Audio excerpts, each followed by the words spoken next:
Hello, and welcome to Focus. I'm your host, Vernon L. Bolling. We have a very exciting show for you planned today. So I would suggest you get your pencils, your paper, or your computer, whatever you take your notes with, because there's something that we're going to talk about that you're going to find extremely interesting. So once again, don't touch that remote. We're going to be right back with more when Focus continues.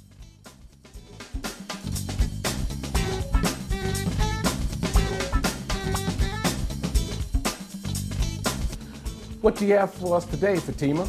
Vernon, we are in the middle of South Phoenix in this incredible oasis called 934. Right here, you'll find beauty, you'll find culture, you'll find tranquility, whatever it is that you need. And here we are in the middle of the city. When you join us, we're going to talk to the owner of 934, DeeDee Woods, and you'll find out what you could get, what you can have, what you can see right here in South Phoenix. We are here in the middle of South Phoenix, right on 9th Street and Southern at 934. Now, a lot of people don't know about this space, and it's probably because it's just kind of like hidden right there in the neighborhood. But whenever you say the Phoenix has nothing going on, well, all you have to do is come to 934 at any given point in time. Or you can create your own goings on here. But we're not only here to talk about 934, because the owner of 934 is a friend. Yeah, I know you say, Fatimah, you got a lot of friends. Well, I do, because I'm blessed. But we're here with one of my very dear friends, DeeDee Woods, who is the owner of 934. But not only is she the owner of 934, but she is also a phenomenal chef, an incredible photographer, and an interior designer. What am I missing, DeeDee? I do flowers. And she does flowers. And I'm trash to treasure. I love finding stuff in the trash. Oh my God, trash to treasure girl. So if ever you're needing something fabulous, DeeDee definitely will find it. But she'll probably keep it for herself before she gives it to you. But please, DeeDee, welcome to Focus. Thank you. Tell me, first of all, I remember seeing this space before it looked like this. And you're gonna see some pictures of it. We're gonna show you some pictures of this spot before this. I mean, when I came in here, I was like holding my nose. I was like trying to navigate around junk and garbage. It was a hoarder's home, office, right? Yes, but he lived here and it was a former place of business for him. Yeah, if you wanna go, well, it was horrible. Yeah, it was crazy. It was dark, it was dingy, it was, you have vision. You and Deborah, y'all have vision. I have no vision when it comes to that. It's got to be at least where I can see. How did you even know to do something like this? Well, it started because I used to do parties and events at my house in the backyard and throughout the whole house, and I really always wanted a space that was exclusively for that, not a place where I lived and had business. And I wanted something that was very homey, but open and available to anybody who wanted it. And the concept or the design behind it is if you have people coming in from out of town, or you want to entertain, guests, have a meeting, you need a space and a place. You don't want to cook, you don't know how to cook, you don't want the people at your house, you don't have enough dishes for the people.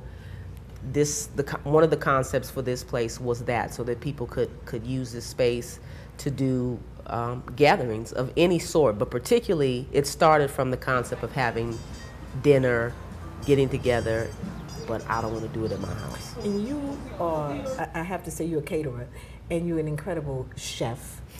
And I was hoping we'd have some food here today. Next time. It's okay. It's okay. Part 2. Yeah, part 2. We'll do that. Maybe we'll even let you cook something for us and we'll get some shots of that. But the other day I was here, the other evening I came, and there was this cafe feeling. You had a couple artists here. You had a young brother on the guitar playing. Reminded me of John Legend and Vinx all mixed up in one. You had Ism, Billy Ramsey, playing drums. And then you had Shaik, doing some poetry. But it was so phenomenal. I thought I was in New York. I felt like I was in New York.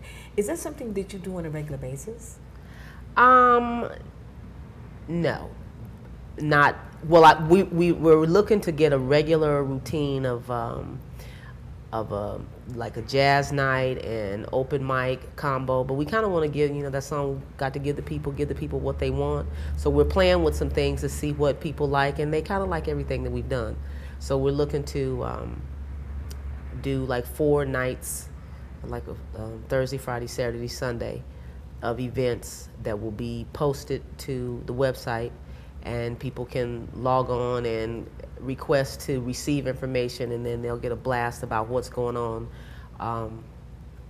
or who's going to be here on those particular nights. And your backyard, we got some shots of your backyard. It is absolutely incredible. At night, the lights are up. It looks so beautiful, and it's huge.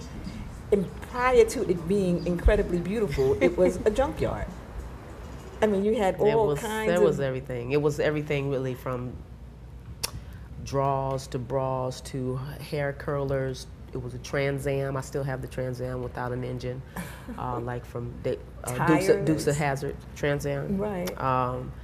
Tires, refrigerators, dryers. And you moved all that stuff almost pretty single-handedly. I had a lot of help, but yeah.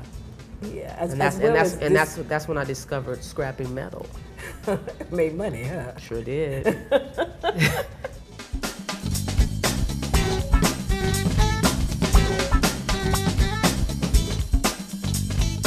Because you sold a lot of that stuff and helped to finance this place. And I use a lot of the things that some of the things that were left here or found here, I incorporated it into the design. Right. So now, and I was looking at your iron gates in the back, and you had the same artist to do that. Yeah, and I want to mention these things because there are a lot of artists who are involved in beautifying this space. So you got Gary Thompson, right, who did the iron work in the back there, and he did my gates as well, and he's an incredible artist. But you also have your father's art in here, and your father was Rip Woods, and Rip Woods was a professor, he taught at ASU, right, and he was one of Dr. Grigsby's students. In high school. In high school, right. So can you just give me a little history on your father, because he was truly an icon in the arts community here. A little bit about my father. Okay, you can't tell me a little bit about your father. You can't tell me a lot about your father. Well, we don't have a lot. We could do a whole show on your father. My father was an artist that came here from Idabel, Oklahoma as a kid. I think he was like 5 or 6 years old. Attended Dunbar Elementary, Carver Colored High School. And the story goes, he took an art class and just excelled under the direction of Dr. Grigsby. Was really his mentor, friend, and then later colleague. He was mentored and taught by him in high school. Then they later taught together at ASU. And so they really had a very, very close relationship in going back and forth with what they did and why and so on and so forth. But my father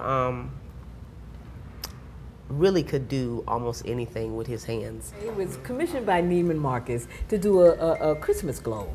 He did the cover for the Christmas catalog. And I have the globe over there. Oh, good. So we'll take a look at that. 1990, I believe it was, and it was said that was the #1, because they said if you didn't have an account with Neiman Marcus, you could buy them. Mm-hmm. And they said that was like one of the #1 bought catalogs and globes and whatnot, to the point where they made things. We knew somebody that lived in Dallas, where the headquarters for Neiman Marcus is, and they made stuff that they had never done before, T-shirts, coffee cups. They usually do the snow globe, a Christmas ornament, and a couple of tins that they